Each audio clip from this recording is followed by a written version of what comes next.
Hello students. बहुत ही अच्छा लग रहा है आप लोगों को देखकर। तो आज की लाइव क्लास में मैं अर्चना अरोड़ा पीजीटी केमिस्ट्री जी ट्रिपल्स नाथुपुर गुरुग्राम से आप सभी का इस लाइव सेशन में स्वागत करती हूँ। क्या आप लोगों को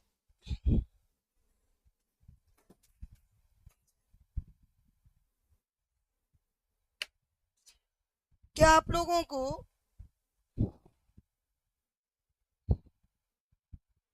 मेरी आवाज़ क्लियर है? मेरा ऑडियो और वीडियो क्लियर है? इट्स वेरी ट्रबल्स कि मैं ऐसे ऐसे दी।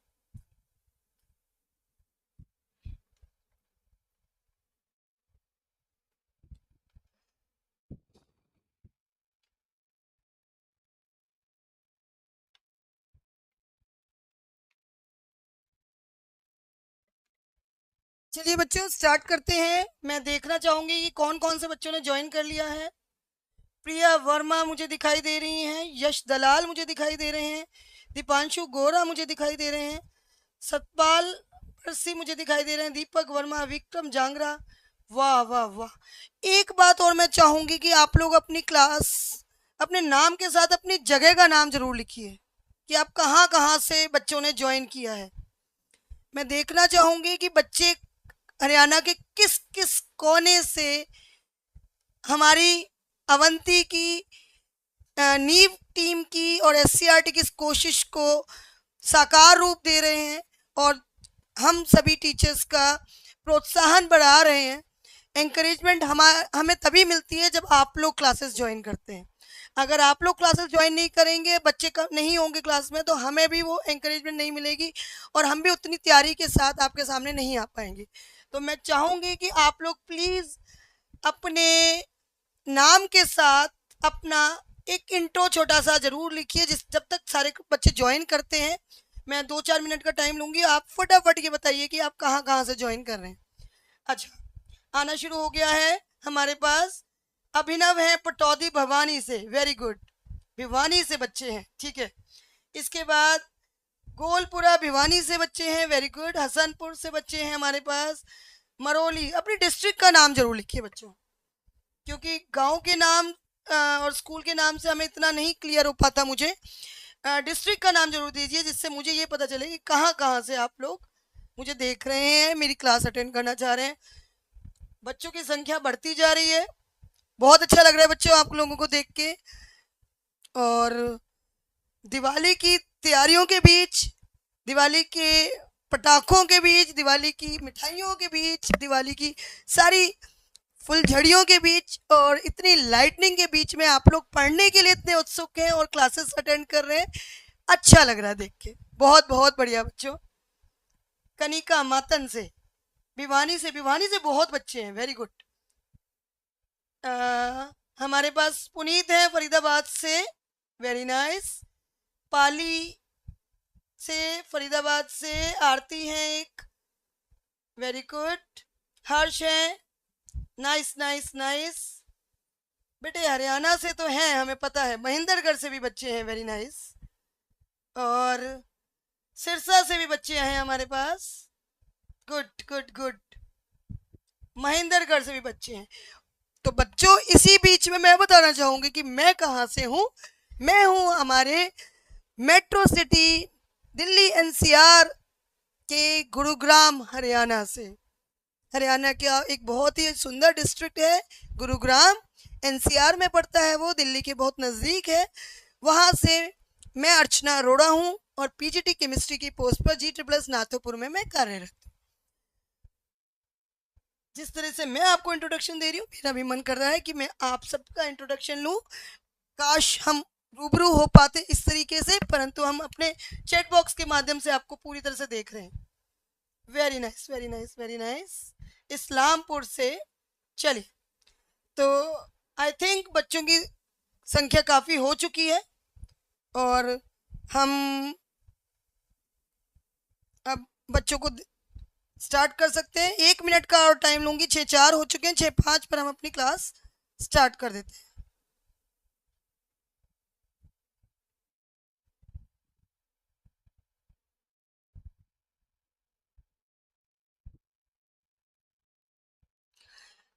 ठीक है, तो अब वेरी गुड, गुरुग्राम इस्लामपुर से भी बच्चा हमें मिला। Good good good. सिरसा से बच्चे हैं, nice. Sirsa, again Sirsa, nice nice. Mahendragarh, wow. तो आप सभी बच्चों को मेरा प्यार भरा नमस्कार। आज जैसा कि आपको पता ही है, आपको हमने इंट्रोडक्शन में यहाँ पर रिप्रेजेंट कर ही दिया है कि आज जो क्लास होने वाली है 6 से 7, 26 अक्टूबर 2024 को 9th क्लास की 6 से 7 बजे तक परमाणु एवं अणु, एटम्स एंड मॉलिक्यूल्स की क्लास हम लेने वाले हैं। और इस क्लास में जैसे कि आपको क्लास के चैप्टर्स, आपको टॉपिक्स, आपको डिफरेंट वीडियोस के माध्यम से समझा दिए गए हैं, तो मैं अब इस चैप्टर के डाउट्स लेना चाहूंगी बच्चों। तो कुछ क्वेश्चंस के माध्यम से मैं आपको के डाउट्स लेना चाहूंगी, परंतु उससे पहले मैं आपसे, अब हम इंट्रोडक्शन से, अच्छा एक बच्चे ने बोला है, मोइज़दीन है, कि आज मेरा बर्थडे है, हैप्पी बर्थडे बेटा, गॉड ब्लेस यू। और बर्थडे वाले दिन भी आप क्लास अटेंड कर रहे हैं, ये आपकी बहुत अच्छी आदत है। पढ़ाई कभी नहीं छूटनी चाहिए, the show must go on. Party भी करिए और क्लास भी अटेंड करिए। चलिए बच्चों, अब मैं पहले तो आपसे कुछ क्वेश्चंस करना चाहूंगी, एक दो क्वेश्चंस के साथ मैं आपका थोड़ा सा फीडबैक लेना चाहूंगी कि आपने इस चैप्टर को किस हद तक पढ़ा है। तो प्यारे बच्चों, सबसे पहले ये बताइए कि हमारे चैप्टर का नाम है परमाणु एवं अणु। तो परमाणु एवं अणु पढ़ना जब हम शुरू करते हैं तो सबसे पहले हमें ये पता चलती है कि परमाणु की खोज किसने की थी। उस आविष्कारक का नाम बताइए, चैट बॉक्स में लिखिए फटाफट। कि बर्थडे विशेष के साथ साथ अब क्वेश्चंस के आंसर देने शुरू कर दीजिए। क्लास स्टार्ट हो चुकी है और अब no more talks, no more wishes, just and just focus on your studies. हम क्लास में अब स्टार्ट कर चुके हैं। अब आप बताने वाले हैं मुझे कि परमाणु की खोज किसने की थी। किस आविष्कारक के नाम पर परमाणु को बोला जाता है कि परमाणु इस आविष्कारक ने इसने डिस्कवर किया था। कोई बताना चाहेगा? आंसर आया है, कुछ आने शुरू हो गए हैं। हैप्पी बर्थडे का no more message, no. Last में हम दोबारा से बच्चे को हैप्पी बर्थडे कर देंगे। अब कोई हैप्पी बर्थडे का मैसेज नहीं आएगा, अब सिर्फ और सिर्फ वेरी नाइस आंसर आ गए हैं। शुभम का आंसर बिल्कुल ठीक है। नहीं नहीं नहीं, निशांत आप तो एक के बाद एक ट्राई मार रहे हैं बट आपका आंसर ठीक नहीं है। निशांत ने, पालाराम बंजारा ने भी आंसर ठीक दिया है। आंसर मैं बाद में डिस्क्लोज करूंगी, आप लोग अपने चैट बॉक्स के माध्यम से मुझे आंसर बताते जाइए। अच्छा ठीक है। अभिनव जाट, यस आंसर ठीक है आपका। नाइस नाइस, बच्चों को कुछ हद तक पता है, कुछ बच्चों को थोड़ा सा कंफ्यूजन है। अमर सिंह, विक्रम जांगरा, आप सभी का आंसर ठीक है। Kamal, Priya Verma, nice. Karamjeet, nice nice nice, yes yes yes.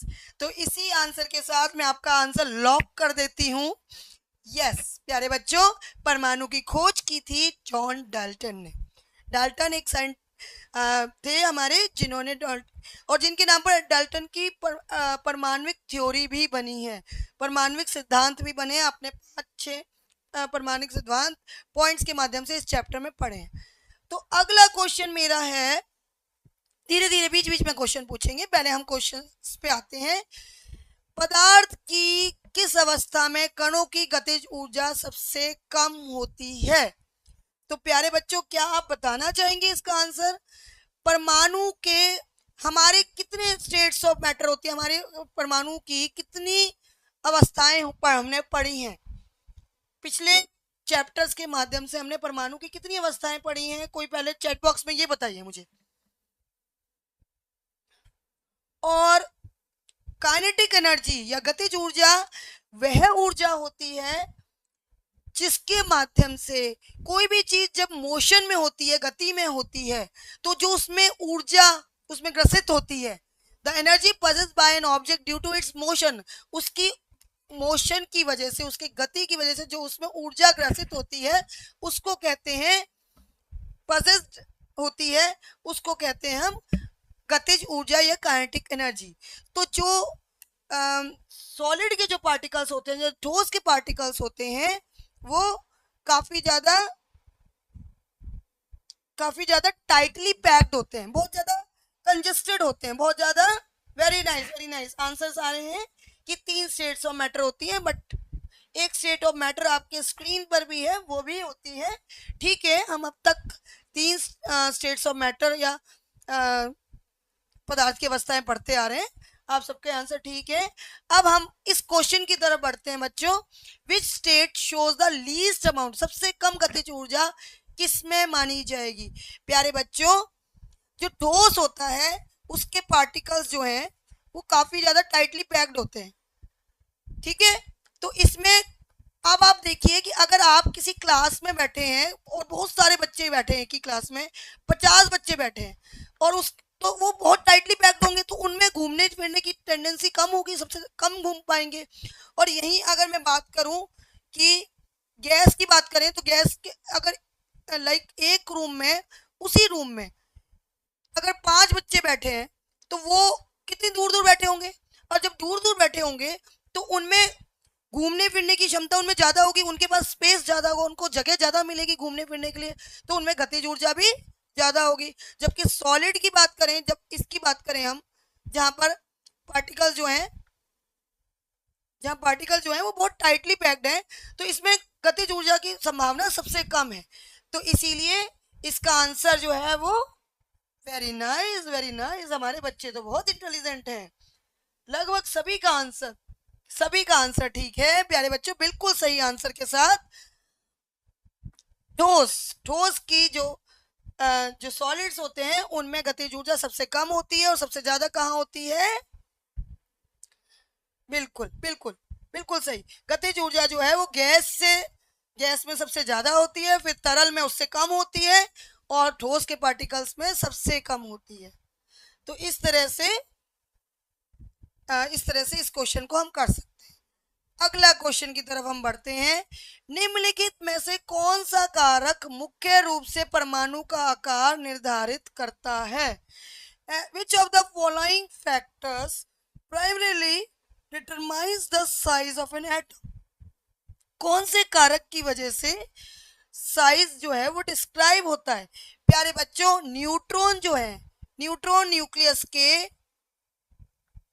Neutron जो है हमारा न्यूक्लियस के अंदर होते हैं ना, तो न्यूट्रॉन यहाँ पर होते हैं, ये आपको पता है, और प्रोटॉन भी यहाँ पर होते हैं, है ना। तो न्यूक्लियस आपको पता है, नाभिक के अंदर तो न्यूट्रॉन होते हैं, तो न्यूट्रॉन की वजह से तो साइज डिफाइन हो ही नहीं सकता, क्योंकि उसके आसपास तो हमारे पास क्या होती है, ये कोश भी होते हैं, एनर्जी लेवल्स भी होते हैं, ऊर्जा के स्तर भी होते हैं। इस तरह से के एलिमेंट शेल होती है, 1 शेल, फिर 2 शेल, फिर 3 शेल, फिर 4 शेल होती हैं। तो इसकी वजह से तो नहीं डिस्क्राइब होना चाहिए। इसका आंसर का आना शुरू हो गया है। उसके बाद इलेक्ट्रॉनों की संख्या और उनकी ऊर्जा का स्तर, बिल्कुल इसके बारे में भी बात कर लेते हैं। प्रोटोनों की संख्या पर भी डिपेंड नहीं करेगा, क्योंकि प्रोटोन भी नाभिक के अंदर या न्यूक्लियस के अंदर होते हैं। एटॉमिक मास भी न्यूट्रॉन प्रोटॉन पर डिपेंड करता है, तो वो भी बिल्कुल भी नहीं होगा। तो इसका आंसर प्यारे बच्चों आपका बिल्कुल ठीक है। अर्पण कुमार, अमर सिंह, सुबे राजपूत, दीपिका शर्मा, आपका आंसर ठीक नहीं है। निशा यादव, सुबे राजपूत, बिल्कुल ठीक आंसर है। संजय कुमार तनवर, बिल्कुल ठीक आंसर है। अभिलाषा, दीपक वर्मा, आंसर ठीक नहीं है। राजेंद्र शर्मा, बिल्कुल ठीक है आंसर। सोमवीर शर्मा, आंसर ठीक नहीं है। इसका आंसर प्यारे बच्चों होगा इलेक्ट्रॉनों की संख्या और उनकी ऊर्जा का स्तर, क्योंकि देखिए जैसे कि स्क्रीन में दिखाई दे रहा है, न्यूक्लियस के अंदर न्यूट्रॉन प्रोटॉन ये पीले और लाल कलर के दिखाई दे रहे हैं आपको। इसके बाद संख्या में ये देखिए जैसे एनर्जी के स्तर हैं, ये आपके इलेक्ट्रॉन एनर्जी लेवल्स हैं। के शेल हो गई, एल शेल हो गई, एम शेल हो गई, एम शेल हो गई, तो इन जैसे जैसे ये बढ़ती जाएंगी साइज बढ़ता जाएगा। यहाँ पर 2 है तो साइज छोटा है, यहाँ पर 3 हो गई तो साइज बड़ा हो गया। तो इसलिए जो इलेक्ट्रॉन और इलेक्ट्रॉनों का जो इलेक्ट्रॉन जहां पर रहते हैं, मतलब एनर्जी लेवल्स या ऊर्जा के स्तर, वहां उनकी वजह से किसी भी परमाणु का आकार निर्भर करता है। अब मैं आपसे एक क्वेश्चन बीच में करना चाहूंगी। इन क्वेश्चन से पहले क्या आपको कार्बन का परमाणु संख्या याद है? बीच में एक छोटा सा क्वेश्चन करते थे, बहुत माइनर सा क्वेश्चन है, देखते हैं कितने बच्चों को पता है। क्या परमाणु कार्बन की परमाणु संख्या याद है आपको? कार्बन एक ऐसा तत्व है जो कि बहुत ज्यादा, बहुत सारे कंपाउंड्स में, बहुत सारे यौगिकों में काम आता है। Carbon dioxide, carbon monoxide, methane, इन सब चीजों में कार्बन यूज में आता है। तो क्या आपको कार्बन की परमाणु संख्या याद है? वाल्मीकि, आंसर ठीक नहीं है बच्चे। आप कुछ बच्चे मुझे एटॉमिक मास बता रहे हैं, द्रव्यमान संख्या बता रहे हैं। मैंने very good very good very good. Sunil Saini, answer ठीक है। Amar Singh, very good very good very good. Yes yes yes. Mohammad Asif, बिल्कुल ठीक। संदीप कुमार, बिल्कुल ठीक बिल्कुल ठीक। कार्बन की परमाणु संख्या 6 होती है। चलिए अब तीसरे क्वेश्चन की तरफ बढ़ते हैं। Which of the following is not a state of matter? ठोस, सॉलिड, लिक्विड द्रव्य, प्लाज्मा, प्लाज्मा एनर्जी ऊर्जा। बेटे हम अब तक पिछले सालों तक हम ये पढ़ते आ रहे थे कि हमारी 3 स्टेट्स ऑफ मैटर या पदार्थ की अवस्थाएं होती है, सॉलिड, लिक्विड और गैस, ठोस, द्रव्य और गैस। परंतु अब हमारी बुक्स में प्लाज्मा भी इंट्रोड्यूस हो चुका है। तो प्लाज्मा भी एक स्टेट ऑफ मैटर होती है, पदार्थ की अवस्था होती है। तो सॉलिड भी एक पदार्थ की अवस्था है ना प्यारे बच्चों? बिल्कुल ठीक। लिक्विड भी एक पदार्थ की अवस्था है, सभी को पता है। प्लाज्मा मैंने आपको बताया, जैसे कि अब बुक्स में प्लाज्मा भी आने लग गया पदार्थ के। क्या हमारा ये जो एनर्जी या ऊर्जा है, क्या ये पदार्थ की अवस्था है? नहीं है। आंसर आपका बिल्कुल ठीक। अरे सभी बच्चों ने आंसर डी दिया है। बहुत बहुत बढ़िया बच्चों, आप सभी के लिए तालियां। बहुत बढ़िया बहुत बढ़िया, आप सभी के लिए तालियां। सभी बच्चे बहुत अच्छे से पढ़ाई करके आ रहे हैं। एनर्जी, ऊर्जा जो है वो पदार्थ की अवस्था नहीं होती है। तो आप सभी अपने लिए एक शाबाशी के पात्र हैं। आप अपनी अपनी पीठ थपथपा सकते हैं, अपने लिए तालियां बजा सकते हैं। वेरी गुड प्यारे बच्चों, बहुत बढ़िया बहुत बढ़िया बच्चों, बहुत बढ़िया। अब आगे बढ़े हम। Nice nice nice. Next question की तरफ चलते हैं। What is the atomic number in the given image? दिए गए चित्र में निम्नलिखित में से कौन सा परमाणु संख्या है? आपको अगर चैप्टर पढ़ाते वक्त बताया गया होगा कि हम सिंबल, कोई भी सिंबल हमने मान लिया एक्स है, किसी भी तत्व का जो प्रतीक होता है हम उसे एक्स से डिनोट कर लेते हैं। जैसे सोडियम है तो Na होता है, कार्बन है तो C होता है, पोटाशियम है तो K होता है। मान लिया कि एक्स है, जैसे हम मैथ्स में XYZ मान लेते हैं ना, वैसे ही। तो उसका जो एटॉमिक नंबर है वो हम कहाँ लिखते हैं प्यारे बच्चों? वैसे इसमें चित्र में थोड़ी सी गड़बड़ है, पर ठीक है कोई बात नहीं, हम मान लेते हैं उसका एटॉमिक नंबर जो है वो हम यहाँ लिखते हैं, और जो परमाणु संख्या है, वो जो द्रव्यमान संख्या है वो हम यहाँ लिखते हैं। तो 12 तो इसकी क्या हो गई, द्रव्यमान संख्या, ये सभी बच्चों को पता है। तो परमाणु संख्या यहाँ पर क्या है? क्या C परमाणु संख्या है? संख्या तो है ही नहीं, नहीं है ना संख्या। सी तो परमाणु संख्या नहीं है। क्या कार्बन परमाणु संख्या हो सकती है? कार्बन तो इसका नाम है, इस सिंबल का, इस प्रतीक का नाम है परमाणु कार्बन। 12.011 क्या ये परमाणु संख्या है? नहीं, ये तो अभी मैंने आपको बताया कि ये द्रव्यमान संख्या है। तो बचा क्या हमारा ये 6 कार्बन। अभी तो मैंने पूछा था, देखो वही क्वेश्चन आ गया। डेट मीन्स कार्बन कितना इंपॉर्टेंट है। मुझे तो पता भी नहीं था कि इस अगला क्वेश्चन यही आने वाला है, तो हमने तो आपकी टेस्टिंग पहले से ही कर ली थी। जो आपको क्लास लेते वक्त, क्वेश्चन अटेम्प्ट करते वक्त मजा आ रहा है? Are you enjoying the class?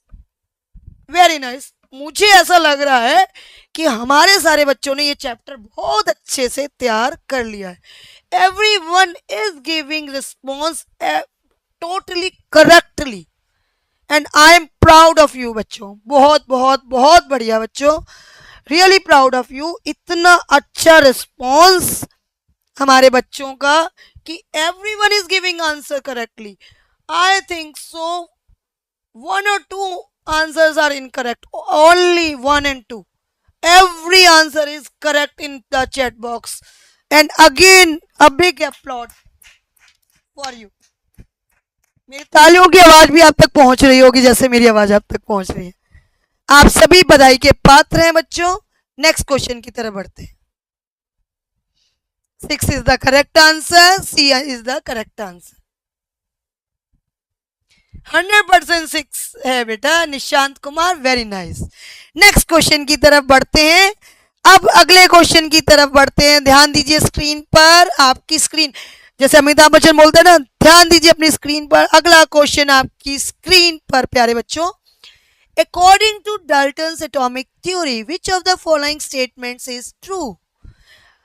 Dalton के परमाणु सिद्धांत के अनुसार निम्नलिखित में से कौन सा कथन सत्य है। आपने डाल्टन के परमाणु सिद्धांत पढ़े? 5 से 6 पॉइंट आपको एनसीईआरटी में दे रखे होंगे, तो आप एक एक करके हम ये पढ़ते हैं। एक एक करके हम एक एक ए बी सी डी को चारों आंसर्स को पढ़ते हैं। Atoms of the same element are identical in mass and properties. एक ही तत्व के परमाणु द्रव्यमान और गुणों में समान होते हैं। एक ही तत्व के सभी परमाणु द्रव्यमान और गुणों में समान होते हैं। क्या ये ठीक है? चलो कुछ कुछ ठीक लग रहा है। एटम्स कैन बी क्रिएटेड और destroyed in a chemical reaction. क्या एटम्स क्रिएट और डिस्ट्रॉयड हो सकते हैं?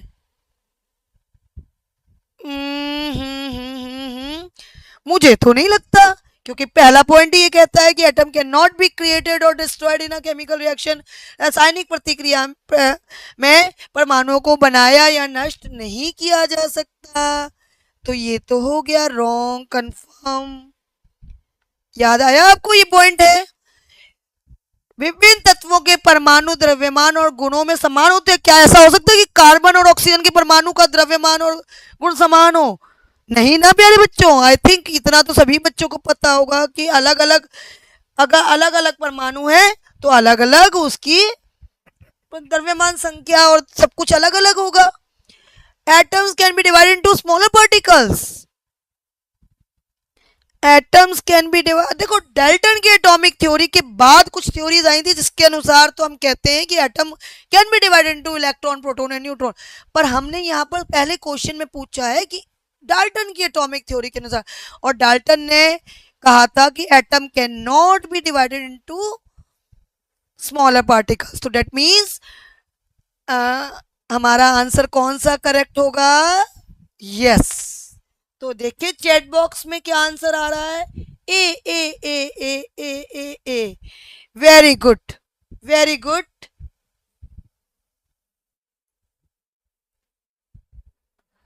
तो प्यारे बच्चों आप अगेन बधाई के पात्र हैं। आपका आंसर फिर से ठीक है। Congratulations to all of you. और अब हम जाते हैं आंसर की तरफ, और आंसर आपका बिल्कुल ठीक है। मेरा भी आंसर ठीक है और आपका भी आंसर ठीक है। कमाल हो गया ये तो। चलिए और फिर से हम नेक्स्ट, पूरा ध्यान, पूरा फोकस नेक्स्ट क्वेश्चन की तरफ। क्या हम पंच करें नेक्स्ट क्वेश्चन? चलिए, अणुओं के संबंध में इनमें से कौन सा कथन सत्य है? सबसे पहले तो मुझे बताइए कि अणु कौन कौन से होते हैं। अणुओं का कोई एक एग्जाम्पल चैट बॉक्स में लिख दीजिए, अणु का नाम लिख दीजिए जो हमें आइडिया हो कि ये अणु हो सकता है। अणु क्या होते हैं? अणु जो दो या दो से ज्यादा परमाणुओं से मिलके बनते हैं वो अणु होते हैं, ठीक है। और वो परमाणु जरूरी नहीं है कि सेम ही हो, वो परमाणु अलग अलग भी हो सकते हैं। जैसे कि एक एग्जांपल के लिए मैं लिखती हूं O2, प्यारे बच्चों O2 ऑक्सीजन गैस, एक एग्जांपल मैंने दे दिया। अब आप अपना अगला एग्जांपल ट्राई करिए। ऑक्सीजन गैस जो कि दो परमाणु ऑक्सीजन के मिलके बनता है, तो ये हो गया एक तत्व का अणु। उसके बाद बात करते हैं हम अगले में, अगला एक और एग्जांपल लिखती हूं मैं CO2।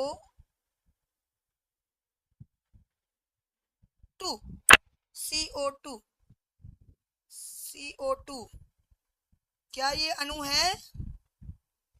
यस, ये बच्चों अणु है। ये अणु दो डिफरेंट परमाणुओं से मिलके बना है। इसमें 3 परमाणु हैं, एक कार्बन का और 2 ऑक्सीजन के, और ये भी अणु माना जाएगा। ये कार्बन डाइऑक्साइड का अणु है जो कि यौगिक का अणु माना जाता है, क्योंकि इसमें 2 एलिमेंट या तत्व यूज हुए हैं। आप लोगों ने आंसर देना शुरू कर दिया, मैंने तभी क्वेश्चन भी नहीं पढ़ा। आप लोग इतने फास्ट हैं आंसर देने में कि मुझे ऐसा लग रहा है कि मेरी कमी रह गई है।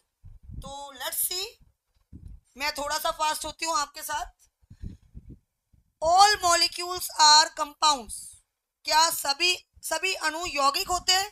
मैंने अभी जिस तरह से एग्जाम्पल दिए आपको, मैंने 2 तरह के एग्जाम्पल दिए, एक में तो आपको तत्व ही है और एक में आपका यौगिक है। तो क्या सभी अणु यौगिक होते हैं? आंसर आपको मिल गया होगा।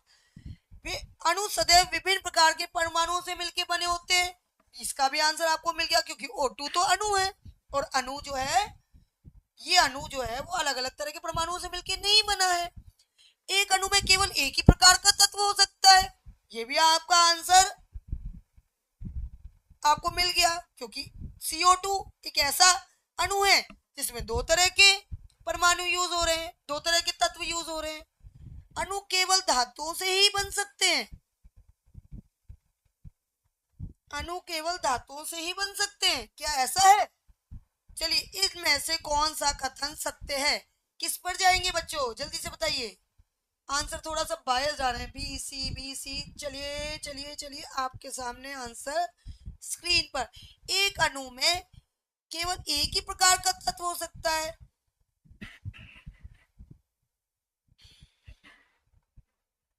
तो प्यारे बच्चों, थोड़ा सा यहाँ पर आपके लिए करेक्शन है। आपका जो ये बायस्ड आंसर है ना, इसी से मुझे पता चल गया था कि आप लोग भी कंफ्यूज हो गए। तो एक अणु में केवल एक ही प्रकार का तत्व हो सकता है, ऐसा कोई जरूरी नहीं है। तो इसमें थोड़ा सा क्वेश्चन में करेक्शन है। इसके लिए मैं खुद अपोलाइज करती हूँ, आपसे सबसे माफी मांगती हूँ। हम अगले स्क्रीन क्वेश्चन पे पहुंचते हैं। उससे पहले मैं आपको एक छोटी सी बात बताना चाहूंगी कि मॉलिक्यूलर मास, आणविक द्रव्यमान निकालने के लिए हमें क्या करना पड़ता है। हमें जितने भी फॉर्मूले में, जितने भी, अगले क्वेश्चन पे आ जाइए बच्चों, उस क्वेश्चन को हम नेग्लेक्ट कर रहे हैं और अगले क्वेश्चन पर आ रहे हैं। जितने भी हमारे सूत्र के अंदर जितने भी एलिमेंट होते हैं, जितने भी तत्व होते हैं और जितने जितने होते हैं, उन सब का जब हम सम निकालते हैं, ऐड कर देते हैं, द्रव्यमान संख्या को ऐड कर देते हैं, तो उससे हमारा क्या निकल जाता है? मॉलिक्यूलर मास या आणविक द्रव्यमान निकल जाता है। किसी भी अणु या यौगिक के बीच में जितने भी एलिमेंट्स प्रेजेंट है, जैसे कि अब स्क्रीन पर ये C2H5OH है, तो इसमें कार्बन कितने हैं? कार्बन है आपके 2, है ना। और उसके बाद हाइड्रोजन कितने हैं बच्चों? हाइड्रोजन है आपके 5, पर एक और है। हाइड्रोजन तो आपका 5 और 1 6 हो गया, है ना। उसके बाद थोड़ा सा मेरे पेन में इशू आ रहा है। ऑक्सीजन कितने हैं बेटे? ऑक्सीजन जो है वो 1 है। तो अब हम इन सब का सम कर लेंगे। जैसे कार्बन आपका कितना है? 2 है, तो कार्बन के 2, एक कार्बन का एटॉम, जल्दी से बताइए, चलिए चैट बॉक्स में पहले मुझे कार्बन का एटॉमिक मास बताइए। कार्बन का मुझे परमाणु द्रव्यमान बताइए, ओ सॉरी द्रव्यमान संख्या बताइए। किसकी? कार्बन की। फिर हम आगे बढ़ेंगे। हम एक साथ क्वेश्चन को कंप्लीट नहीं करेंगे। परमाणु की कार्बन की द्रव्यमान संख्या कितनी होती है?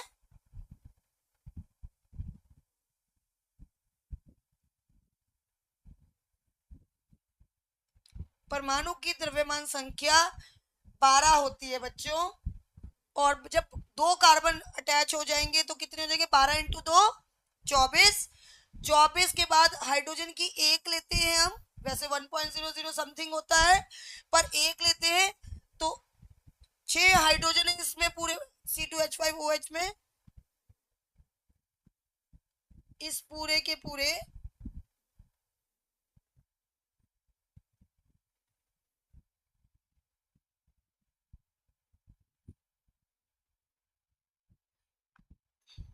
इस कंपाउंड के अंदर, इस यौगिक के अंदर हाइड्रोजन जो है वो 6 हैं। तो 24 प्लस 6 कितने हो गए हमारे? 24 प्लस 6 कितने हो गए हमारे? 30 हो गए। इसके बाद ऑक्सीजन 1 है, और ऑक्सीजन की परमाणु संख्या जो द्रव्यमान संख्या होती है वो 16 होती है। तो 30 प्लस 16 कितने हो गए? 46। हमारा आंसर आ गया 46। और सबसे ज्यादा जरूरी कि जब भी हम एटॉमिक मास, परमाणु आणविक एटॉमिक मास लिखते हैं, द्रव्यमान संख्या लिखते हैं, या आणविक द्रव्यमान लिखते हैं, उसको हम रिप्रेजेंट करते हैं यू के अंदर। ये यूनिफाइड मास होता है। एटॉमिक मास की या मॉलिक्यूलर मास की जो यूनिट होती है, जो मात्रक होती है, वो यू में से डिनोट किया जाता है। तो इसलिए हम क्या लिखेंगे यहाँ पर? आंसर जो है वो हमारा 2 ऑप्शन बनते थे, एक ए और एक डी, पर क्योंकि इसकी मात्रक मैंने अभी आपको बताई, इसलिए 46 ग्राम जो है वो नहीं होगा। आंसर क्या होगा हमारा? 46U। तो प्यारे बच्चों, यहाँ तक किसी को कोई डाउट? सब समझ में आ रहा है? मुझे पहले एक बार इसी बात का आंसर दीजिए कि आप लोगों को जो क्वेश्चन है वो समझ में आ रहे हैं, तभी हम आगे बढ़ते हैं। हम अपनी क्लास में तब आगे बढ़ेंगे जबकि आप मुझे ये बताएंगे कि आपको क्वेश्चन समझ में आ रहे हैं।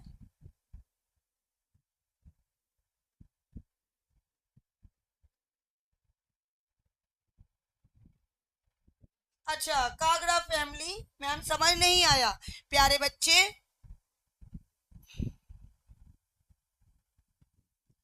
देखिए यहाँ पर हमारे पास, एक मिनट मैं दोबारा से समझा देती हूँ आपको।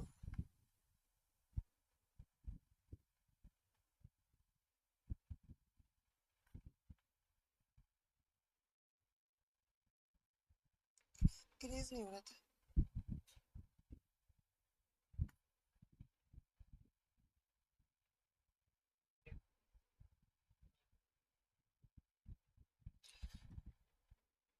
प्यारे बच्चों देखिए, कार्बन जो है, एक बार दोबारा बता रही हूँ। अच्छा, यस मैम, बहुत अच्छे से समझ में आ रहा है। बहुत बढ़िया, बहुत बढ़िया। अच्छा, जिनको नहीं समझ में आया मैं दोबारा से बता देती हूँ एक बार। हमने एक छोटा सा ब्रेक ले लिया है इसी बहाने, और साथ साथ मुझे ये भी तो पता चलते रहना चाहिए ना कि हमारे बच्चों को मेरा पढ़ाया हुआ समझ में आ रहा है या नहीं आ रहा। कोई बात नहीं, ये थोड़ा सा टफ पार्ट है, हम थोड़ा सा दोबारा से कर लेते हैं। C2H5OH, प्यारे बच्चों देखो, C2H5 और OH, ठीक है। तो इसमें अगर हम देखें तो कार्बन कितने हैं हमारे पास, 2, ठीक है। और हाइड्रोजन कितने हमारे पास, 6 हैं। इतना समझ में आया सबको? हाइड्रोजन 6 है और ऑक्सीजन जो है हमारे पास 1 है ना। देखो, तो कार्बन का जो एटॉमिक मास होता है, द्रव्यमान होता है, वो 12 होता है ना। तो आप देखो 12 इंटू 2 कितने हो जाएंगे, 2 है कार्बन, तो 12 इंटू 2 कितना हो गया, 24 हो गया। इतना समझ में आया? अच्छा, उसके बाद हाइड्रोजन का मास जो होता है वो 1 होता है, जो द्रव्यमान संख्या होती है वो 1 होती है। 6 इंटू 1 कितना हो गया, कितना हो गया प्यारे बच्चों, 30 हो गया। देखो 12 इंटू 2 आपका हो गया 24, है ना। और इसके हो गए आपके प्लस में 6। अच्छा, ऑक्सीजन का जो मास होता है वो 16 होता है ना। तो अब प्लस में कर दिया हमने दोबारा से 16। तो देखो मैं दोबारा से बताती हूँ, यहाँ पर 24 प्लस में 6 हाइड्रोजन के हो गए, प्लस में 16 जो है वो किसके हो गए। अब आप खुद बता दो कितना हुआ, जिसको नहीं समझ में आया था। कितना हो गया, 46। और हमने आपको बताया कि मॉलिक्यूलर मास का या आणविक द्रव्यमान संख्या का जो आणविक द्रव्यमान संख्या का जो मात्रक होता है वो क्या होता है, U होता है, यूनिफाइड मास। तो इसीलिए यहाँ पर ग्राम वाले को हम नहीं लेंगे, इसको नहीं लेंगे हम। 46 हमारा आ चुका है और U इसकी मात्रक होता है, तो इसीलिए इसका आंसर। अब हम बात करते हैं अगले क्वेश्चन पे आते हैं। अब हम आगे बढ़ सकते हैं अगले क्वेश्चन पर। आई थिंक अब सबको समझ में आ गया होगा, जिन बच्चों को नहीं समझ में आया था। चलिए अब आगे बढ़ते हैं। अब बताइए, अगर किसी को नहीं समझ में आया तो सबको समझ में आ गया। देखिए, अगर कोई बच्चा यहाँ गलत तरह की चैट करेगा तो हम उसको अगली क्लास में एंटर नहीं होने देंगे। यहाँ पर सिर्फ और सिर्फ पढ़ाई से रिलेटेड आंसर्स दिए जाएंगे। जो भी हम आपसे क्वेश्चन पूछेंगे वो अपडेट करते जाइए। हम आपको नोटिस में रख रहे हैं कि कौन सा बच्चा सबसे ज्यादा आंसर दे रहा है। और हम देखिए साथ साथ आपके आंसर्स के साथ साथ आपके नामों को अप्रिशिएट भी करते हैं। आपके नाम पूरा हरियाणा सुनता है यहाँ पर। इस स्क्रीन के साथ साथ, जिस स्क्रीन पर आप इस समय बैठे हैं, स्क्रीन के साथ साथ आपको पूरा हरियाणा आपके नाम और आपके नामों का के साथ आंसर्स जो दिए जा रहे हैं सब देख रहे हैं। तो आप अपनी मर्यादा को जरूर बनाए रखें। इस समय एंटायर हरियाणा साइंस पढ़ने वाले और साइंस पढ़ाने वाले टीचर्स आपको देख रहे हैं, आप सबके नोटिस में है। वो कहते हैं ना, कैमरे के आगे हम लिखा होता है ना कि आप सीसीटीवी कैमरे की निगरानी में है। तो प्यारे बच्चों, आप इस समय पूरे हरियाणा की निगरानी में हैं और आपको सभी लोग देख रहे हैं। इसलिए आप अपनी चैट बॉक्स में चैट की भी मर्यादा को हमेशा बनाए रखें, क्योंकि जब बच्चे अच्छा लिखते हैं ना तो हमें बहुत खुशी मिलती है। जब बच्चे सिर्फ पढ़ाई की बात करते हैं तो हमें बहुत खुशी मिलती है। तो आई थिंक आपको सबको समझ में आ गया होगा। नेक्स्ट क्वेश्चन की तरफ हम बढ़ते हैं। विच of the following statements about element symbol is correct. तत्वों के प्रतीकों के बारे में क्या बात सही है इनमें से। चलिए, सबसे पहला स्टेटमेंट हम पढ़ते हैं। तत्वों के प्रतीक हमेशा तत्व के नाम के पहले अक्षर से शुरू होते हैं, परंतु अगर मैं बात करूं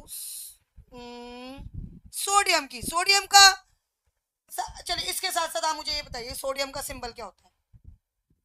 सोडियम जो एक धातु है उसका प्रतीक क्या होता है। चैट बॉक्स में जल्दी से जल्दी से जल्दी से जल्दी से आंसर लिखिए, जल्दी से आंसर लिखिए, क्योंकि मैं, आप जो बच्चा आंसर देगा मैं उसके नाम बोलने वाली हूँ। और ये भी मैंने बताया पूरा हरियाणा आपको देख रहा है।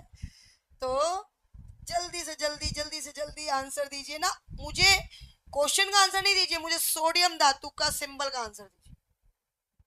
सोडियम धातु का प्रतीक क्या होता है, उसी में आपको आंसर मिल जाएगा इसका। हमारे बच्चे इतने फोकस्ड हैं कि वो क्वेश्चन को पढ़ के आंसर कर चुके हैं, मेरे क्वेश्चन पढ़ने से पहले ही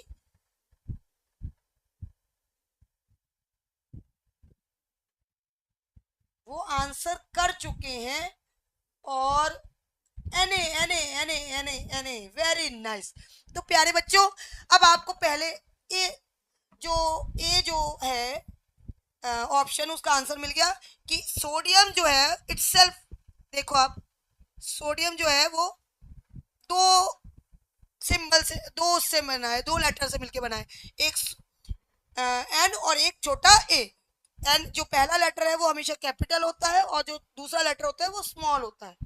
तो इसका मतलब तत्वों के प्रतीक हमेशा तत्व के नाम के पहले अक्षर से शुरू नहीं होते। दैट मीन्स ये ऑप्शन तो हो गया आपका इनकरेक्ट। यदि तत्व का प्रतीक दो अक्षरों का होता है तो पहला अक्षर बड़ा और दूसरा छोटा होता है, ये तो मैंने अभी भी आपको बताया, तो ये आंसर तो सही है। चलो फिर भी तीसरा सिंबल पढ़ ले, तीसरा ऑप्शन पढ़ लेते। नॉन मेटल्स है वन लेटर सिंबल। क्या गैर धातुओं के प्रतीक एक अक्षर के होते हैं जबकि धातुओं के प्रतीक दो अक्षरों के होते हैं? ऐसे कैसे, ऐसे कैसे? चलो एक अधातु का एग्जांपल दो, कोई भी दे दो, कोई भी दे दो, ढूंढो ढूंढो ढूंढो कोई एक ऐसा अधातु जिसका प्रतीक दो अक्षर से शुरू होता है। देखो नाइट्रोजन का एन होता है, ऑक्सीजन का ओ होता है, कार्बन का सी होता है। कोई एक ऐसा धातु जिसका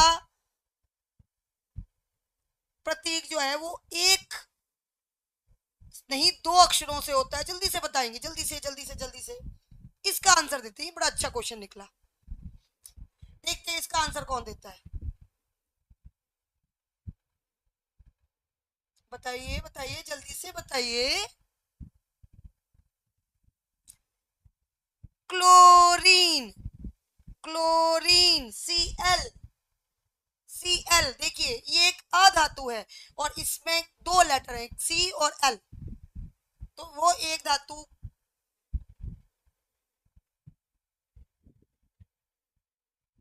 का नहीं है। वो कह रहा है कि गैर धातु के प्रतीक एक ही अक्षर के होते हैं, तो ये आंसर तो गलत हो गया। दोनों बी और सी सही है, both B and C are correct. No, this is wrong. तो इसका मतलब ये भी रॉन्ग हो गया।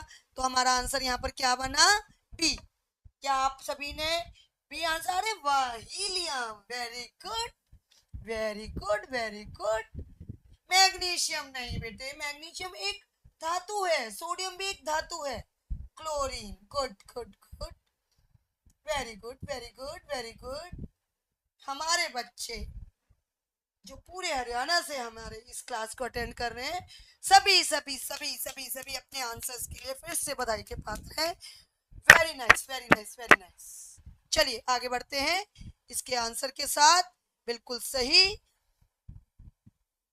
बी ऑप्शन के साथ। अब अगला क्वेश्चन बढ़ते हैं। Chemical formula of carbon tetrachloride. मैं आपको फॉर्मूला लिखना सिखाती हूँ। देखो कार्बन, कार्बन मतलब सी, आपको पता है कार्बन का वो सिंबल क्या होता है? Tetrachloride. Tetra word stands for, tetra word जो है वो हमेशा चार के लिए यूज होता है, और क्लोराइड जो दूसरा तत्व होता है ना उसको हम IDE से लिख देते हैं।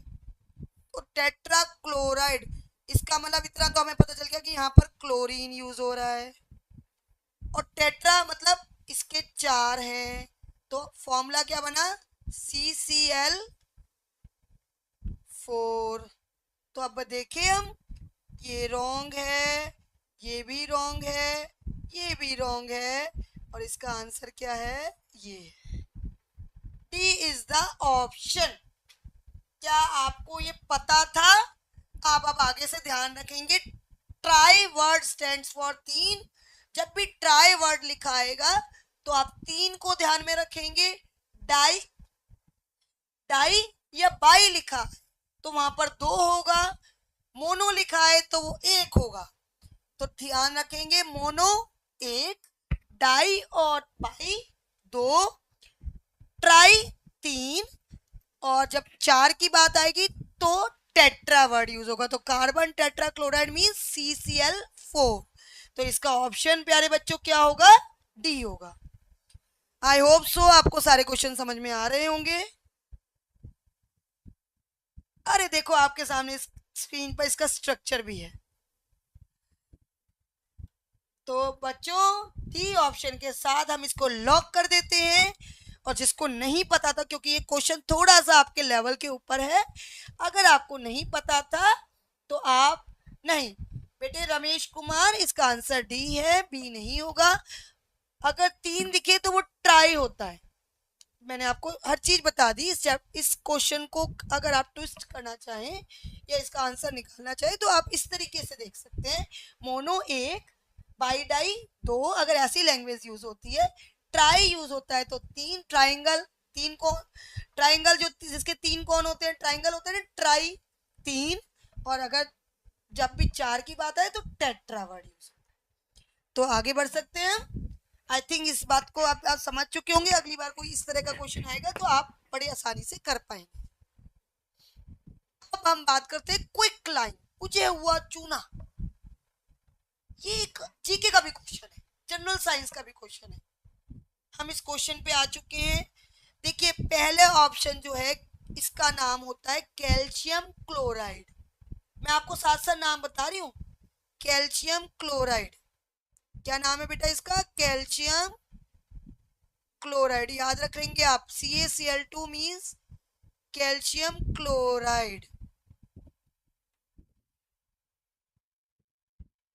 इसके बाद इसका नाम है कैल्शियम कार्बोनेट। Ca से कैल्शियम और CO3 जो है वो कार्बोनेट के लिए यूज होता है, कार्बोनेट। ठीक है। इसके बाद जहां OH लिखा आएगा वो कैल्शियम हाइड्रोक्साइड होता है, कैल्शियम हाइड्रोक्साइड। और इसका दूसरा नाम एक और होता है, मैं आपको बता देती हूँ। कैल्शियम हाइड्रोक्साइड का दूसरा नाम लाइम वाटर भी होता है। चूने का पानी, जब हम बुझे हुए चूने को पानी में मिक्स कर देते हैं तो कैल्शियम हाइड्रोक्साइड बन जाता है। तो और जो ये कैल्शियम ऑक्साइड है, इसका नाम कैल्शियम ऑक्साइड है। इसका दूसरा नाम बुझा हुआ चूना या क्विक लाइम भी होता है। तो प्यारे बच्चों इसका आंसर है क्विक लाइम। मैंने अब आपने ये देखा कि हमने सिर्फ आंसर नहीं दिया, हमने सिर्फ आंसर को नहीं पकड़ा, हमने ए ऑप्शन को भी बताया आपको, बी को भी बताया, सी को भी बताया और डी को भी बताया। अब आपको बाय चांस अगली बार यहाँ पर क्वेश्चन पूछ लिया जाए कि कैल्शियम हाइड्रोक्साइड का सूत्र बताइए, तो आप इन चारों में से कौन से ऑप्शन लेंगे? तब सी लेंगे। तो आपके पास अब तीनों चारों जितने भी यौगिक यहाँ पर हैं इन सब के नाम आपके पास आ गए ना, है ना। तो यही एक फायदा होता है जब आपके पास 4 ऑप्शन हो तो चारों एंगल से आप सोचिए। आप सिर्फ आंसर पर मत जाइए सीधा, आप चारों एंगल से सोचिए कि ये वाला है तो ये क्यों नहीं है इसका आंसर। अब ए ऑप्शन क्यों नहीं है? क्योंकि इसका ए ऑप्शन का नाम क्या है? Calcium chloride. याद हो गया बच्चों? अपनी अपनी कॉपी में नोट कर लीजिए, क्योंकि दोबारा बाई चांस मैं नहीं मिली आपको या कोई टीचर नहीं हो तो आप अपने टीचर को जाके बताइए उल्टा कि मैम मुझे तो कैल्शियम क्लोराइड का भी फॉर्मूला पता है। कैल्शियम क्लोराइड का फॉर्मूला होता है CaCl2। मैम आपको शाबाशी देंगी, सब बच्चों के बीच में शाबाशी मिलेगी, बहुत मजा आएगा, सबके बीच में तालियां बजेंगी जब आप एक्स्ट्रा नॉलेज लेके जाएंगे। तो दूसरा ऑप्शन क्यों नहीं है प्यारे बच्चों? क्योंकि उसका नाम कैल्शियम कार्बोनेट होता है।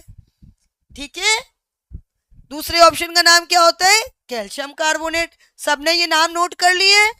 मैं आपकी कॉपीज एक दिन जब मैं सिरसा या महेंद्रगढ़ या कहीं पहुंच जाऊंगी तो मैं आपकी कॉपीज चेक करूंगी कि आप लोग मेरी बात को नोट करते हैं कि नहीं करते। मजाक मत समझिए, मैं किसी दिन पहुंच जाऊंगी। इतने प्यारी जब ऑडियंस होगी हमें देखने के लिए, इतने प्यारे प्यारे बच्चे होंगे, इतने रिस्पॉन्स देने वाले बच्चे होंगे, तो मेरा मन नहीं करेगा कि मैं इन बच्चों से मिल के आऊं। तो मैं किसी ना किसी दिन रमेश कुमार से, अंकित वर्मा से, दीपिका शर्मा से या नरेश कुमार से मिलने कहीं पर भी पहुंच सकती हूँ। ठीक है। और तीसरा ऑप्शन क्यों नहीं होगा? क्योंकि उसका नाम कैल्शियम हाइड्रोक्साइड होता है। मैंने दूसरा नाम भी बताया इसका, कैल्शियम हाइड्रोक्साइड का दूसरा नाम लाइम वाटर भी होता है। और डी का हमारा नाम होता है क्विकलाइम और दूसरा नाम है इसका कैल्शियम ऑक्साइड, CaO। इसका आंसर है CaO, जिसका नाम होता है कैल्शियम ऑक्साइड और क्विकलाइम, दोनों ही इसके आंसर होते हैं। तो आपको चारों ऑप्शंस के लिए क्यों नहीं है और क्यों है आंसर मिल गया, चारों के नाम मिल गए। आपको एक ही क्वेश्चन में 4 क्वेश्चन याद। तो हुई ना सोने पे सुहागा वाली बात। तो अब थोड़ी सी तालियां मेरे लिए भी बनती है, मैंने आपको 4 यौगिकों के नाम बता दिए।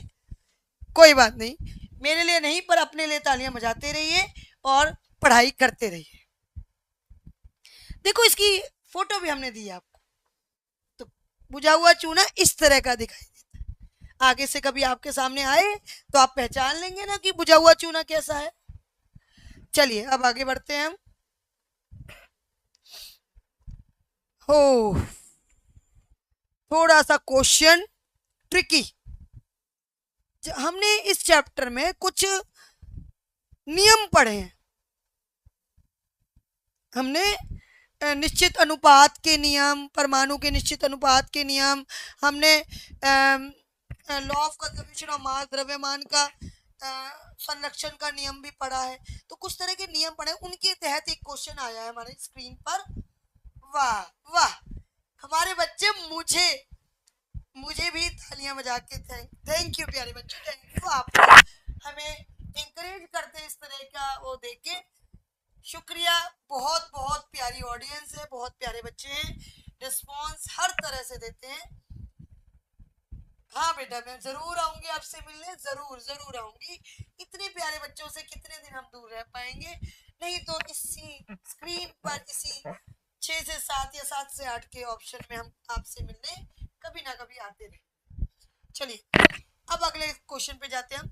हाइड्रोजन एवं ऑक्सीजन द्रव्यमान के अनुसार 1/8 के अनुपात में संयोग करके जल निर्मित होता है। ये आपने पढ़ा है, निश्चित अनुपात के नियम के अनुसार आपने पढ़ा है कि H2O के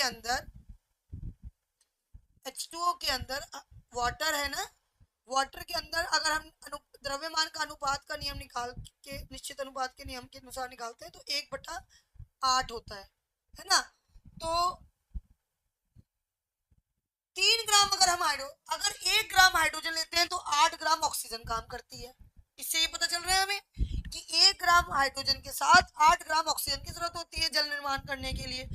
तो अगर 3 ग्राम हाइड्रोजन गैस के साथ हम अगर पूर्ण संयोग करते हैं तो ऑक्सीजन की जरूरत कितनी होगी बेटे? अगर 1 है, हम कहते हैं ना कि 4, अगर हमने एक पेंसिल अगर हमने ली 4 रुपए की, तो 3 पेंसिल कितने की होगी? 4 × 8 12 रुपए की, है ना।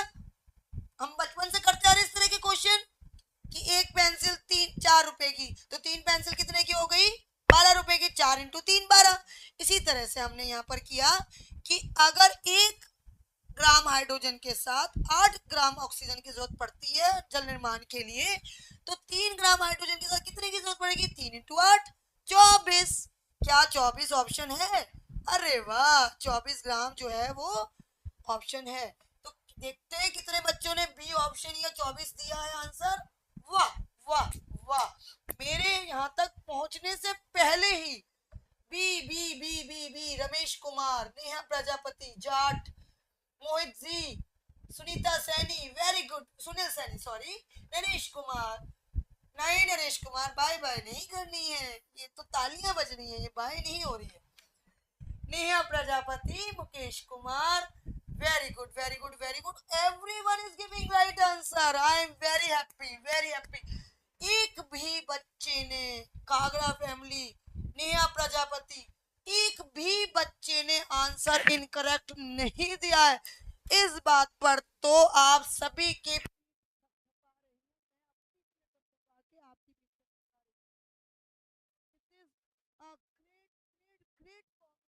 to you and your teachers and our entire SCRT and Avanti की टीम जो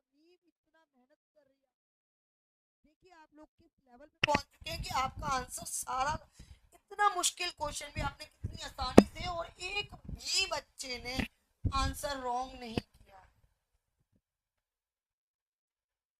मोहित, पक्का है आपका केक हम टेस्ट यहीं से ऑनलाइन टेस्ट लेके जाएंगे, आप बस पढ़ाई करते रहिए, चिंता नहीं करिए।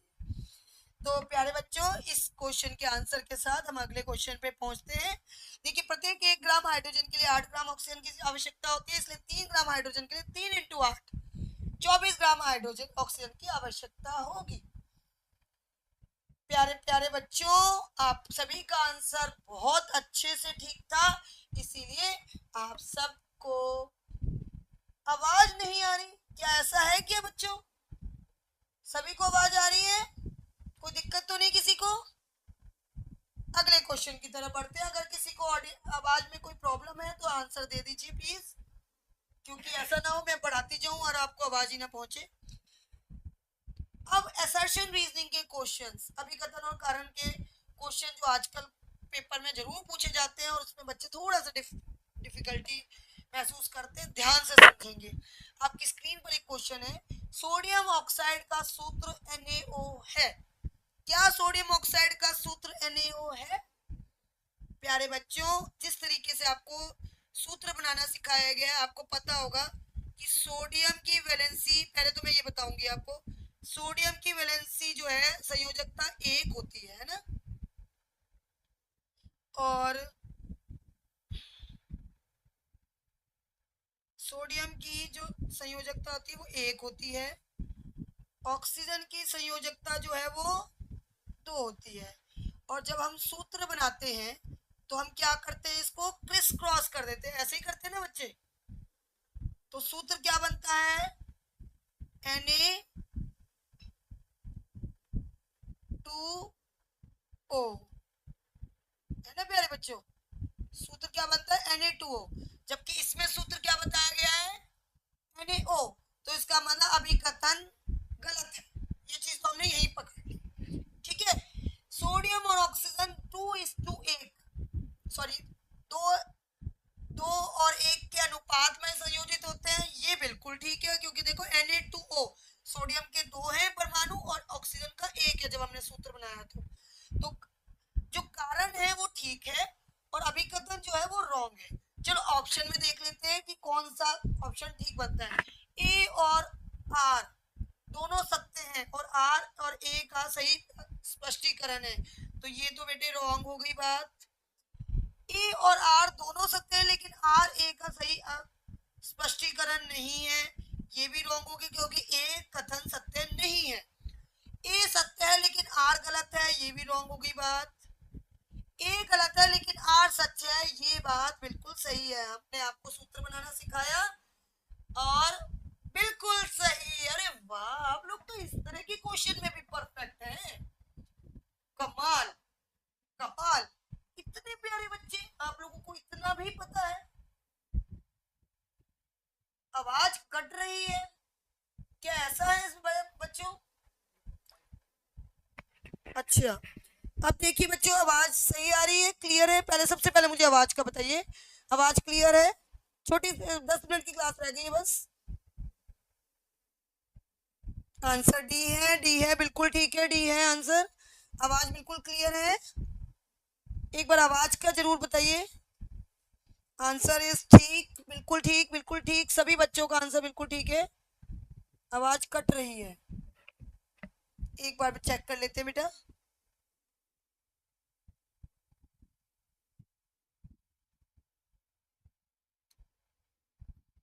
हेलो हेलो हेलो हेलो,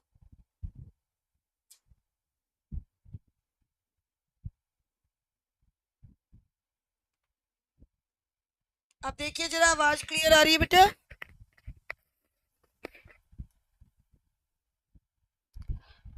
आवाज क्लियर आ रही है बच्चों? पहले एक बार बताइए, आवाज क्लियर है? ठीक है, आवाज क्लियर है, आवाज क्लियर है, सभी बच्चों का आंसर आ गया है, आवाज क्लियर है।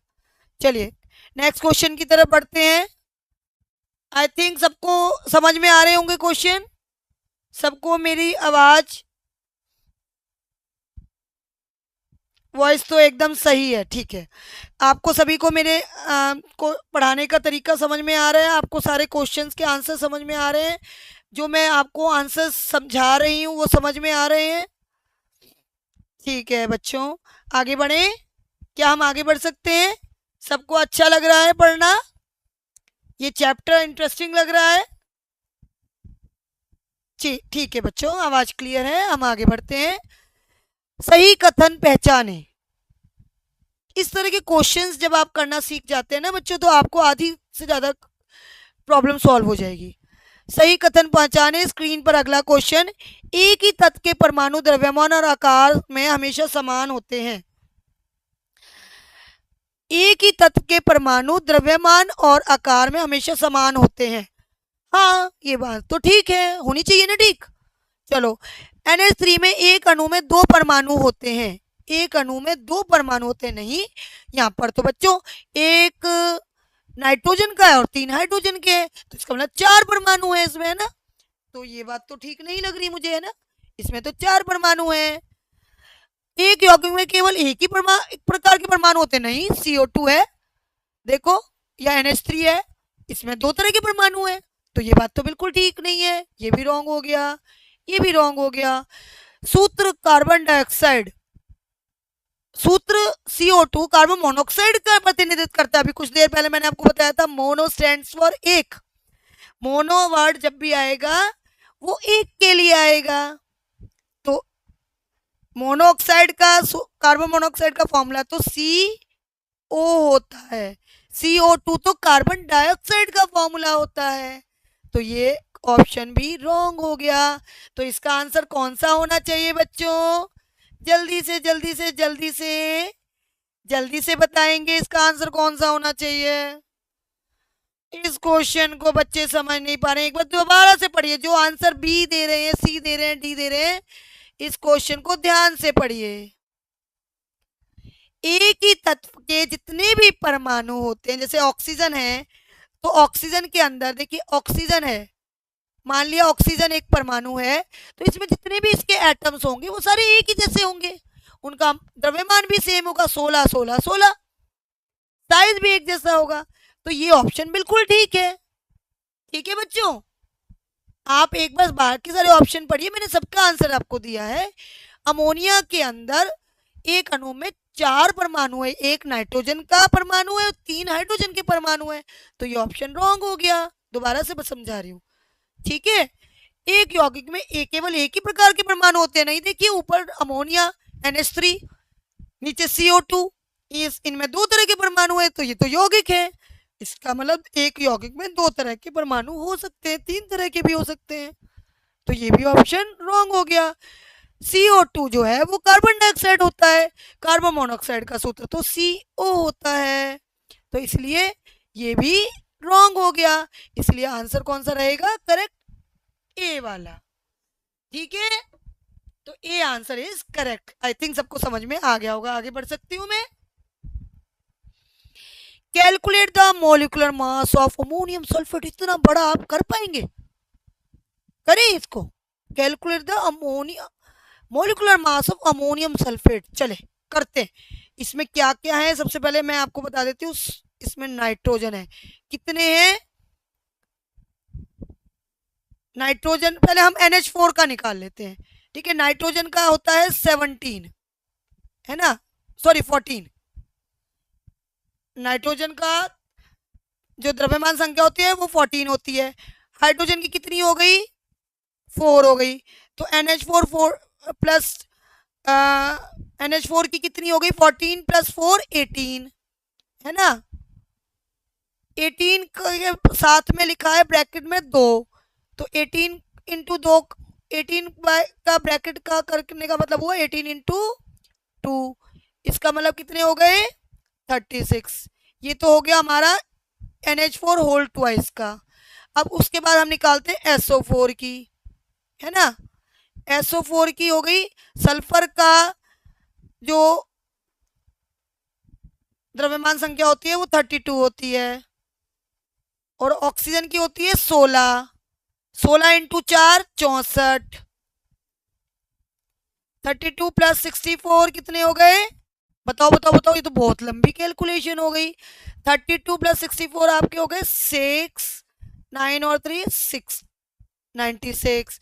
अच्छा देखो, SO4 की निकली 96, और NH4 होल ट्वाइस की निकली थी इस वाले पोर्शन की, देखो इसकी हमने अलग निकाल ली थी ना, इन दोनों को हमने प्लस कर दिया 96 में, अब हमने डाल दिया 36, तो आंसर आया 96 में हमने डाल दिया 36, है ना।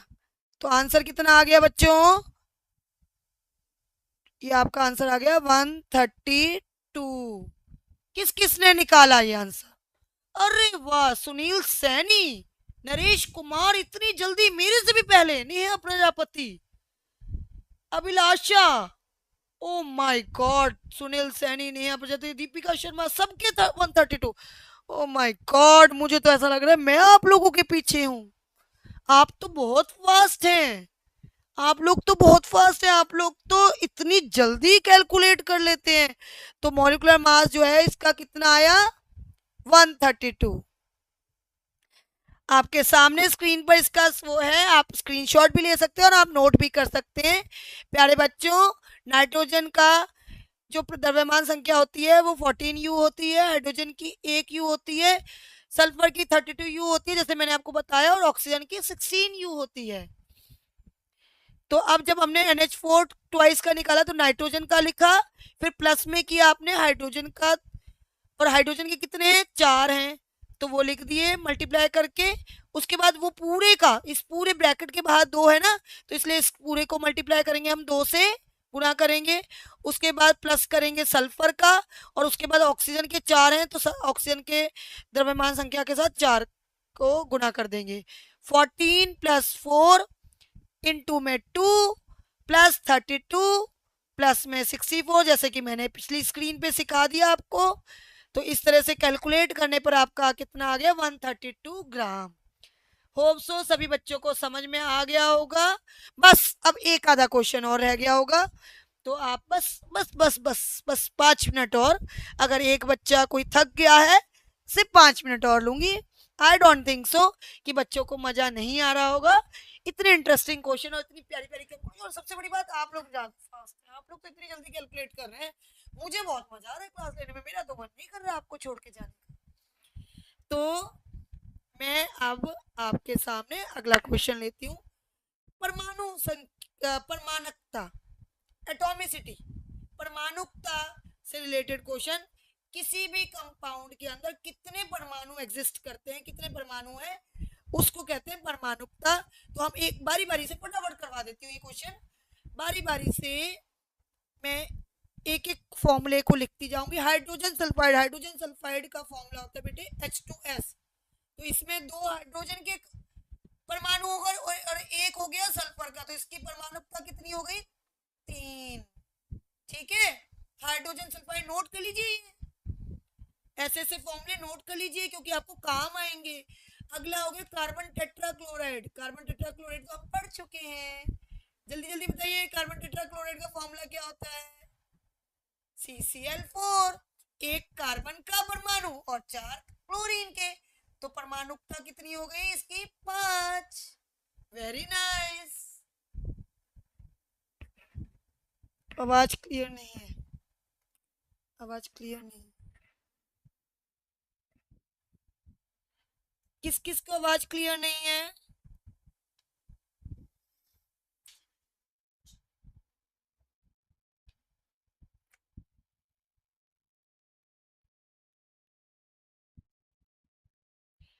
क्या अब आवाज क्लियर है?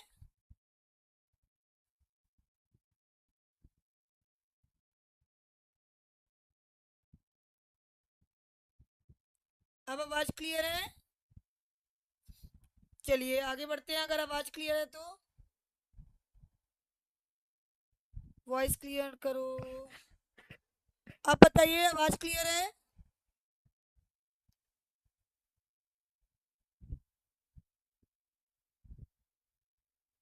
अब क्या आवाज क्लियर है? एक बार यस और नो में आंसर कर दीजिए। आवाज क्लियर नहीं है? यस मैम, ठीक है, अब क्लियर है आवाज। चलिए हाँ, अच्छा अब अगले पर चलते हैं हम। Zinc sulphide. जिंक सल्फाइड का सूत्र होता है प्यारे बच्चों, जिंक सल्फाइड का सूत्र होता है ZnS, क्योंकि जिंक की भी जो संयोजकता होती है वो दो होती है और सल्फर की भी दो होती है, इसलिए इसका फॉर्मूला बनता है ZnS। अब जिंक सल्फाइड में जिंक जो है एक है और सल्फर भी एक है, तो इसकी परमाणुकता कितनी हो गई? दो। ठीक है। और ओजोन, ओजोन, ओजोन बहुत इंपॉर्टेंट, बहुत ज्यादा पूछा जाता है क्वेश्चन। O3, ओजोन का सूत्र होता है O3। बेटे कॉपी पेन लेकर बैठिए और इनके सूत्र जरूर लिख लीजिए, क्योंकि सूत्र नहीं आते होंगे तो आप परमाणुकता कैसे बताएंगे। तो ओजोन में 3 दिखाई दे रहे हैं, इसलिए इनकी परमाणुकता जो है वो 3 हो जाएगी। तो इस तरह से आपका ये क्वेश्चन कंप्लीट होता है। एक बार इसका देख लेते हैं। हाइड्रोजन सल्फाइड, मैंने आपको सूत्र बताया था H2S, तो 3 हो गई, 2 हाइड्रोजन और 1 सल्फर। कार्बन टेट्राक्लोराइड CCl4, 5 हो गई इसकी संयोजकता। इसको नोट कर लीजिए या स्क्रीनशॉट करके रख लीजिए। नोट करेंगे तो आपको याद हो जाएगा लिखने के साथ साथ, और अगर आप स्क्रीनशॉट करेंगे तो आप भूल जाएंगे इसको स्क्रीनशॉट करके। जिंक सल्फाइड ZnS होता है और उसमें एक जिंक और एक सल्फर होता है, इसलिए उसकी परमाणुकता 2 होती है। ओजोन एक ट्राई एटॉमिक मॉलिक्यूल है, इसकी संयोजकता 3 होती है। तो प्यारे बच्चों इस तरह से ये क्वेश्चन कंप्लीट होता है। और अब हम अपने लास्ट क्वेश्चन की तरफ आ चुके हैं। बहुत ही इंटरेस्टिंग, बहुत ही डिफिकल्ट नहीं है, कोई क्वेश्चन डिफिकल्ट नहीं होता, पर हम ध्यान से करेंगे। ये भी जो हमने नियम पढ़े थे ना, द्रव्यमान के संरक्षण का नियम, उसके बेस पर ये क्वेश्चन है, ध्यान से पढ़ेंगे। एक अभिक्रिया में 5.3 ग्राम सोडियम कार्बोनेट, 6 ग्राम इथेनॉइक एसिड होता है। सोडियम कार्बोनेट का सूत्र है Na2CO3। आपको सूत्र यहाँ पर याद नहीं करना, सिर्फ आपको अभिक्रिया दी जा रही है, आपको समझना है इस क्वेश्चन में क्या करा जा रहा है। और उसके बाद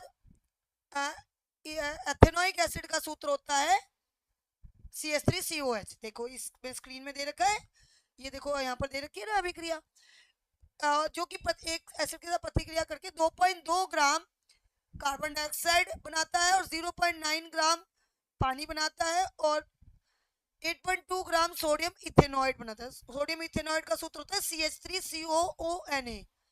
तो 8.2 ग्राम, अब हम देखते हैं, देखिए Na2CO3 लिया है हमने 5. ओके, Na2CO3 हमने लिया है 5.3, ठीक है, और ये लिया है हमने 6 ग्राम। तो हम अभिकारकों के को प्लस करेंगे अलग। अच्छा, अब सोडियम इथेनॉइड हमारा है 8.2 ग्राम और इसके साथ पानी है हमारे पास 0.9 ग्राम। उसके बाद हमारे पास 2.2 ग्राम है हमारे पास कार्बन डाइऑक्साइड। ठीक है, तो आप दिखाएं कि अवलोकन द्रव्यमान के संरक्षण के नियम के अनुरूप है।